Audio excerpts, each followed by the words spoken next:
So we're at the new museum, which is hosting a 1993 exhibit. That also happens to be the year that Wired magazine was founded. And so we're here for the Wired's 20th birthday party.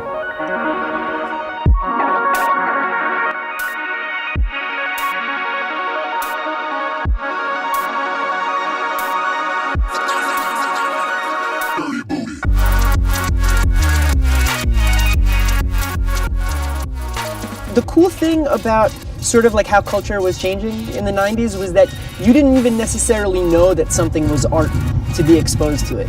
You didn't need to know that the dude doing the Sonic Youth cover art was a notable figure in that scene. You were just sort of like, oh, this is dope. This is a stuffed animal and the music is freaky. Like, I'm gonna get into it. And then later on, you know, you start to dig deeper into things. Like I really like the fact that people were trying to throw in stuff that was a little bit artsier and a little bit out of the norm into, you know, what for them was mainstream entertainment.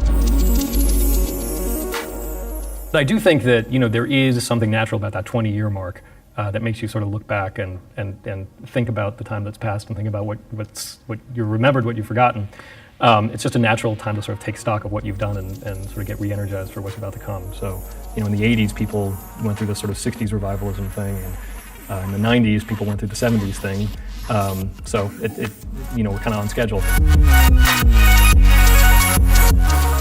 You know, well, we were thinking about a lot of different titles, and you know, we were looking at the albums that both came out that year, and then what people were doing. And obviously, Sonic Youth, you know, in terms of the New York creative world, they're kind of a big, you know, they've been big figures for quite a long time. So they recorded the album Experimental Jet Set Trash and No Star in 1993, and we thought, you know, they were in the studio recording it, and so they were making something at that time. And you know, for them, they talked about that album as being, you know, after they'd already signed to Geffen and put out an album with Geffen, and there being this sort of backlash to, you know, somehow entering the mainstream culture.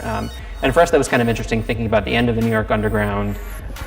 So first, you know, the title is it's a fun title for the show, but it also, I think, it, you know, that kind of creative self-reflexiveness that, you know, Sonic Youth were doing. You know, I think it was also, you know, very applicable to, you know, what visual artists were doing at the time.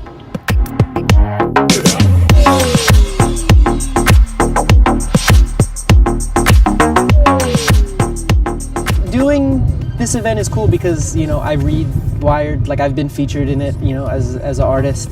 And, you know, I can remember like in the early days before everybody really had internet at their house, my uncle was super into computers. And so he would have like, you know, Wired and like a weird slow modem.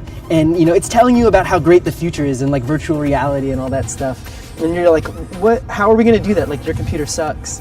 And it's been funny, you know, sort of seeing so much of that stuff kind of come true, you know. And it's cool that like I think that if I'm reading Wired on a plane and they're telling me about some futuristic shit that's going to be in my eye, you know, beaming my thoughts or whatever, it sounds crazy, but everything that they said that was kind of crazy sort of happened. So, you know, I think that the eye computers are on deck. You know, we have a new sort of leadership team at Wired and a new editorial team. And I've been going back and looking through a lot of those early issues to sort of get inspired by them. And obviously, as I said, we're not going to be the Wired of 1993 anymore, but there is a lot of inspiration to come from there. So one of the things that they did was they would think of the craziest cover line they could come up with, right, and then work to sort of see how close they could get to it. You know, see how close reality could come to their fantasies.